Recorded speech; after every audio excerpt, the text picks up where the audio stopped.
सभी साथियों को संकट चतुर्थी व्रत की बहुत बहुत शुभकामनाएं।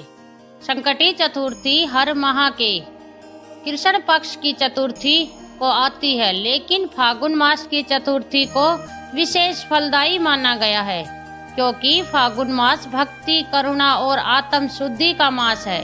यह फागुन मास दुखों के अंत और नव जीवन की शुरुआत का प्रतीक है। इस समय की गई गणेश पूजा शीघ्र फल देती है। प्रिय साथियों, कथा को अंत तक अवश्य सुने। हाय रे दुर्भाग्य! यह कथा है उस युग की जब धरती पर मनुष्यों के सुख दुख का लेखा जोखा सीधा स्वर्गलोक तक पहुंचता था। यह कथा है उस अटूट विश्वास की, उस निर्मल प्रेम की, जिसने स्वयं देवों के देव विघ्नहर्ता भगवान श्री गणेश को भी पृथ्वी पर अवतरित होने पर विवश कर दिया। यह कथा है एक माँ की, जिसकी कोख से उपजा प्रेम, उसकी रग रग में बहती आस्था उस घनघोर अंधेरे में भी एक दिव्य ज्योति बनकर जली, जहाँ आशा का एक भी तिनका शेष न था। कथा बहुत पुरानी है, परंतु उसकी मर्मिकता आज भी हृदय को विदीर्ण कर देती है। एक छोटे से गांव में, जहां गरीबी ने अपनी काली चादर इस कदर फैला रखी थी कि सूर्य की किरणें भी बेमुश्किल ही धरती छुपाती थी, वहां एक झोपड़ी थी। उस झोपड़ी में रहती थी एक ममतामयी माँ कमला। उसकी आंखों में सागर का सा गहरा प्रेम था, पर उस प्रेम के सागर में दुख के ज्वार भाटे पल पल उठते रहते थे। उसका एकमात्र सहारा उसका दुलारा बेटा गोपाल वही तो था, उसके जीवन का आधार, उसकी बुरी आंखों का तारा, जिसके दम पर वह हर कष्ट सह लेती थी। परंतु विधाता को कुछ और ही मंजूर था। न जाने किस पाप का फल था या किस अदृश्य शक्ति का प्रहार गोपाल को एक ऐसी असाध्याय बीमारी ने जकड़ लिया था कि वह पल पल मृत्यु के मुख की ओर खिंचता चला जा रहा था। उसका बेटा छोटा था, शरीर सूख कर काटा हो गया था, उसकी आंखें गहरी गड्ढे में धंस गई थी और उसकी सांस लेने में भी हर क्षण संघर्ष स्पष्ट दिखाई देता था। कमला के पास ना तो धन था, ना कोई वैद्य, ना कोई औषधि। उसकी दुनिया बस उस झोपड़ी के भीतर सीमित थी, जहां उसका बेटा खांसते कराहते और सांसों के लिए जूझ रहा था। माँ गोपाल की क्षीण आवाज ने कमला को भीतर तक झंझोड़ दिया था। वो तुरंत उसके पास झुकी, उस अपने ठंडे हाथों से उसके माथे को छुआ। क्या हुआ मेरे लाल? मेरा गोपाल क्या चाहता है? उसकी आवाज में ममता का असीम सागर उमड़ आया था, पर उसमें एक छुपा हुआ भय भी था जो हर सांस के साथ बढ़ता जा रहा था। माँ, मुझे दर्द हो रहा है यहाँ छाती में। गोपाल ने अपनी नन्ही उंगलियों से अपनी पतली सी छाती को छुआ। उसकी आंखों से आंसू झरने लगे और कमला की आंखों में भी गंगा यमुना बह निकली। वो अपने बेटे को सीने से लगा लेती, उसके ठंडे माथे को चूमती और मन ही मन भगवान को कोसती। हे ईश्वर, मेरे लाल को क्यों इतना कष्ट? मुझे ले लो, पर मेरे बेटे को जीवन दान दे दो। यह मुझसे अब देखा नहीं जाता। दिन पर दिन बीतते गए और गोपाल की दशा और भी बिगड़ती चली गई। कमला ने गांव के हर मंदिर के पत्थर घिस डाले थे, हर देवता को रो रो कर पुकारा था, पर कोई आशा की किरण दिखाई नहीं देती थी। उसकी झोपड़ी में चूल्हे की आग तो कब की बुझ चुकी थी, पर उसके हृदय में उसके बेटे के प्रति प्रेम की आग धधक रही थी और उसी आग से जल रही थी उसकी अटूट आस्था। उसे विश्वास था, मेरा गणेश, मेरा विघ्नहर्ता, वो कभी किसी माँ का आंचल खाली नहीं जाने देगा, कभी नहीं। फागुन मास की संकट चतुर्थी का दिन आया। संकटी यानी संकटों को हरने वाली चतुर्थी। यह दिन तो साक्षात विघ्नहर्ता गणेश को समर्पित होता है। कमला ने सुना था कि इस दिन जो सच्ची श्रद्धा से उपवास रखता है रात्रि में चंद्र दर्शन करके गणेश जी की पूजा करता है, उसके सारे कष्ट दूर हो जाते हैं। उसके हृदय में एक नई आशा जाग उठी। बस यही मेरा अंतिम सहारा है, उसने मन ही मन ठान लिया। हे मेरे गणेश, आज मैं तुम्हारे लिए भूखी रहूंगी। आज मैं सब कुछ त्याग दूंगी, पर मेरे गोपाल को जीवन दान दे दो। कमला ने सुबह ही स्नान किया और गणेश जी की एक छोटी सी मूर्ति के सामने हाथ जोड़कर बैठ गई। उसके पास पूजा के लिए ना फल थे ना कोई मिष्ठान, बस थे तो उसके आंसू और उसका अटूट विश्वास। पूरे दिन कमला ने जल का एक बूंद भी नहीं पिया। उसका शरीर पहले से ही दुर्बल था और गोपाल की देखभाल में वो रात दिन एक कर चुकी थी। भूख प्यास ने उसका कंठ सूख रहा था, पर उसकी आंखों में एक अजीब सी चमक थी, आशा की चमक, विश्वास की चमक। गोपाल ने कई बार पूछा, माँ तुम कुछ खाती क्यों नहीं? तुम भी बीमार पड़ जाओगी। मुझे अच्छा नहीं लगता माँ। कमला मुस्कुराई, एक फीकी सी मुस्कान जो उसके भीतर के दर्द को छुपा रही थी। मैं नहीं मेरे लाल, मैं ठीक हूँ। आज गणेश जी का दिन है ना, अगर मैंने उन्हें प्रसन्न कर दिया तो मेरा गोपाल ठीक हो जाएगा। मेरा गोपाल फिर से दौड़ भाग करेगा। सच, माँ गोपाल की आंखों में एक पल के लिए चमक आ गई। हाँ मेरे लाल, बिल्कुल सच, कमला ने उसे आश्वासन दिया। यह झूठ नहीं था, यह तो उसकी आस्था थी जो उसे एक पल के लिए भी डिगने नहीं दे रही थी। पूरा दिन इसी तरह बीता। सूरज पश्चिम में डूब गया और अंधेरा अपनी काली छाया फैलाने लगा। गोपाल की तबीयत शाम होते होते और भी बिगड़ गई थी। उसकी सांसें और भी तेज चलने लगी थी और उसके बदन में तपिश इतनी बढ़ गई थी कि कमला का हृदय कांप उठा। हे मेरे विघ्नहर्ता, अब देर मत करो मेरा गोपाल। कमला ने हिम्मत जुटाई। रात्रि में चंद्र दर्शन करना था, वो गोपाल को छोड़कर बाहर नहीं जा सकती थी। उसकी आंखें झोपड़ी के छोटे से रोशनदान से आकाश में चांद को ढूंढने लगी, पर हाय रे दुर्भाग्य, आकाश में घने बादल छाए हुए थे। फागुन में सर्द हवाएं बादलों को इधर उधर भगा रही थी, पर चंद्रमा की एक झलक भी नहीं मिल रही थी।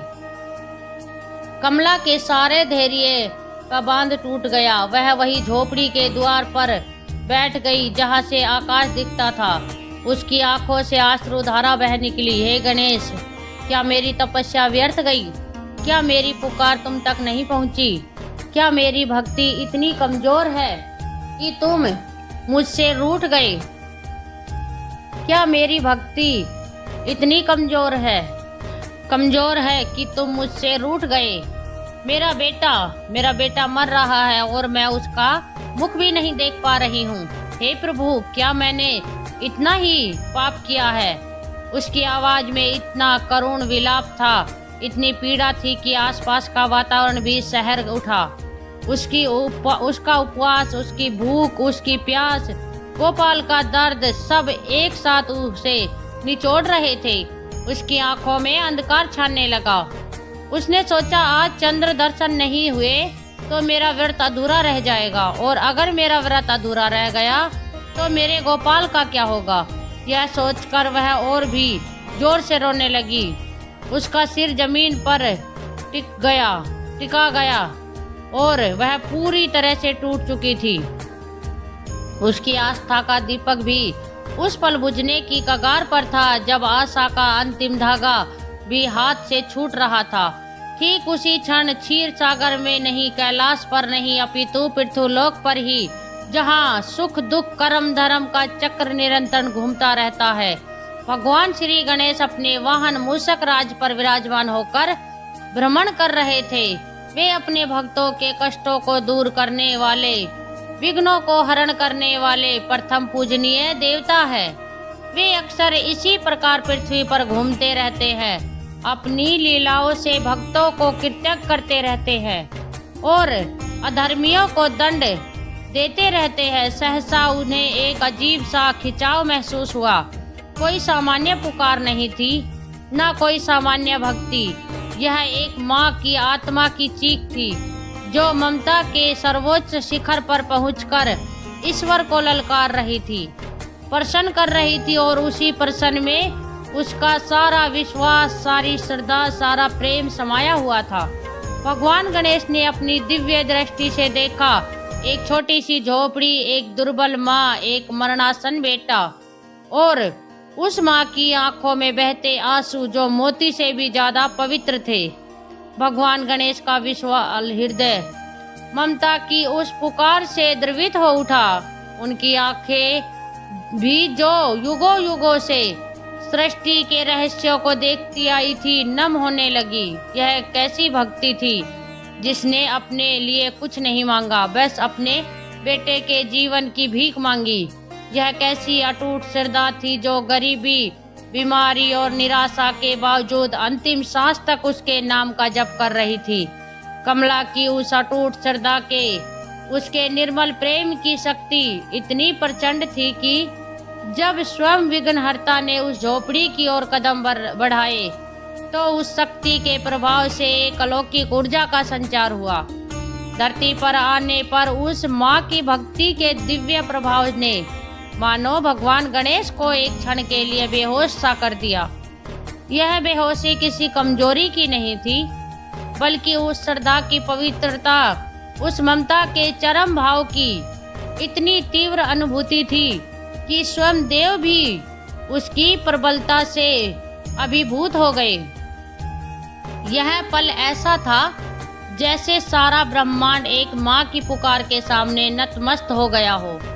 भगवान गणेश का दिव्य शरीर एक क्षण के लिए मानो कपकपा आया। उसके हृदय में उस माँ की पीड़ा का अनुभव इतनी गहराई से हुआ कि वे स्वयं को रोक न पाए।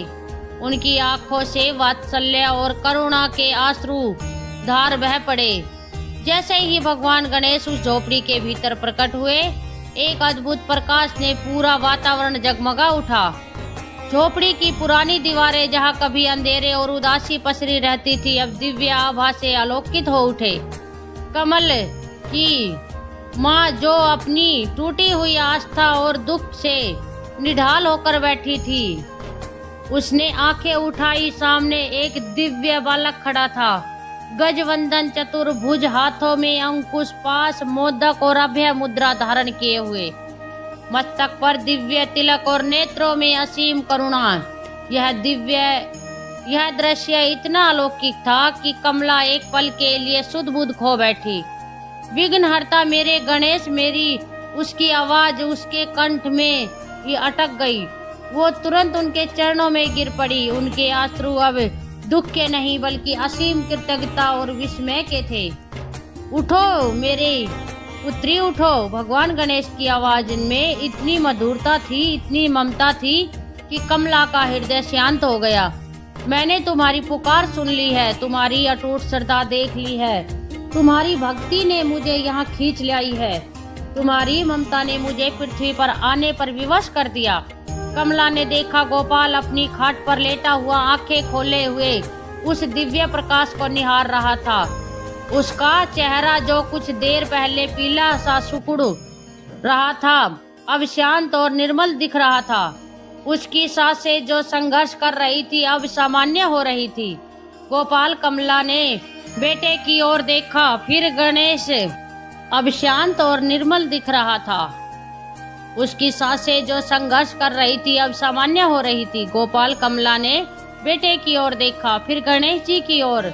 मेरे लाल भगवान गणेश मुस्कुराए। उन्होंने अपना वरद हस्त गोपाल के माथे पर रखा। अखिल ब्रह्मांड की कोई भी शक्ति, कोई भी रोग उस माँ के प्रेम को नहीं हरा सकता जिसकी आस्था अडिंग हो। तुम्हारे बेटे के कष्ट अब समाप्त होते हैं पुत्री। और देखते ही देखते गोपाल के शरीर में एक नई ऊर्जा का संचार हुआ। उसका सूखा हुआ शरीर भरने लगा। उसकी आंखों में चमक लौट आई। वो खाट पर उठकर बैठ गया, अपनी माँ की ओर देखा और फिर भगवान गणेश की ओर। माँ मेरा दर्द वो चला गया। गोपाल की आवाज अब साफ थी, उसमें कोई लड़खड़ाहट नहीं थी। मैं ठीक हो गया हूँ माँ। कमला ने गोपाल को अपनी बाहों में भर लिया। उसके बेटे का शरीर अब गर्म नहीं था बल्कि सामान्य हो चुका था। उसकी सांसें मधुर संगीत सी लग रही थी। यह किसी सपन से कम ना थी। वो गणेश जी की ओर फिर से देखती, उसकी आंखों में अब विश्वास का सूर्य चमक रहा था। हे प्रभु, तुमने मेरी सुन ली, तुमने मेरी लाज रख ली। मेरा गोपाल जीवित है। माँ देखो, यह कौन है? गोपाल ने अपनी नन्ही उंगली से गणेश जी की ओर इशारा किया। कमला ने आंसू भरी आंखों से गणेश जी की ओर देखा और फिर अपने बेटे की ओर। ये तो साक्षात विघ्नहर्ता गणेश है मेरे लाल। इन्होंने ही तुम्हें नया जीवन दिया है। गोपाल भी हाथ जोड़कर बैठ गया। उसकी आंखों में एक शिशु की सहज श्रद्धा थी। धन्यवाद प्रभु, आपने मेरी माँ की बात मान ली। कमला ने फिर से गणेश जी के चरण पकड़े। हे कृपा सिंधु, आपने मुझे इतना बड़ा वरदान दिया। मैंने तो चंद्र दर्शन भी नहीं कर पाई थी। मेरा व्रत तो अधूरा रह गया था। भगवान गणेश ने कहा, पुत्री कमला, चंद्र दर्शन मात्र एक प्रतीक है। सच्ची भक्ति तो तुम्हारे हृदय में थी, जो तुम्हारे उपवास के हर कण में समाई थी, तुम्हारे आंसुओं में बह रही थी और तुम्हारे बेटे के लिए तुम्हारी हर सांस में गूंज रही थी।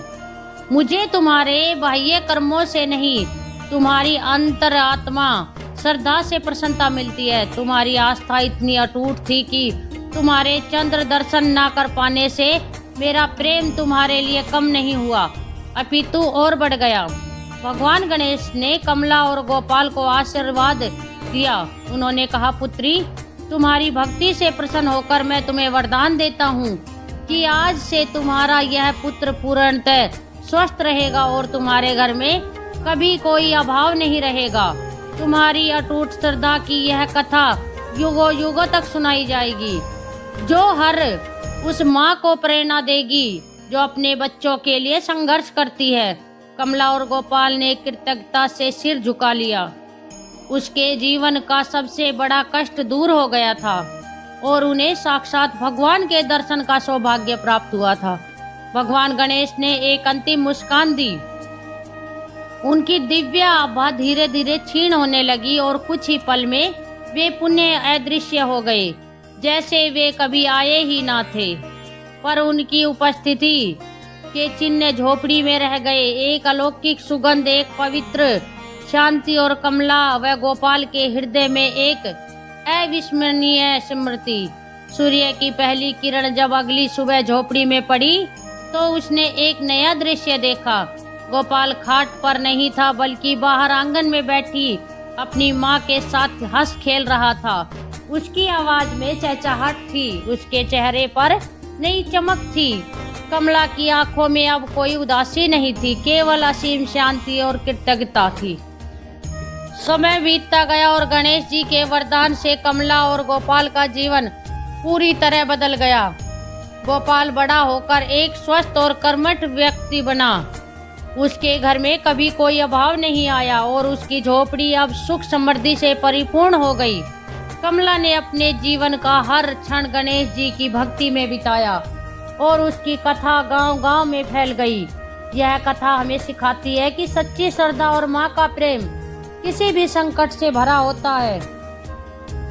यह सिखाती है कि भगवान विघ्नहर्ता केवल मंदिरों में नहीं, बल्कि हर उस हृदय में निवास करते हैं जहाँ निर्मल प्रेम, अटूट विश्वास और निस्वार्थ भक्ति हो। हाय रे दुर्भाग्य, यह तथा तो थी एक माँ की पीड़ा की, पर अंत में यह बन गई एक अमर गाथा। एक माँ की उस अद्भुत आस्था की जिसने स्वयं देवों के देव को भी पृथ्वी पर आकर नतमस्त होने पर विवश कर दिया। और यह सत्य है कि सच्ची श्रद्धा कभी व्यर्थ नहीं जाती, वह हमेशा फलती फूलती है और अपने भक्तों को असीम सुख और शांति प्रदान करती है। प्रिय साथियों, इसी के साथ संकटी चतुर्थी की यह पावन व्रत कथा और दिव्य वाणी यहाँ पूर्ण होती है। हम सभी भगवान विघ्नहर्ता के चरणों को नमस्कार करते हैं और उनकी दिव्य कृपा के लिए सदा सदा उनके चरणों में नतमस्तक होते हैं। जय गणेशाय।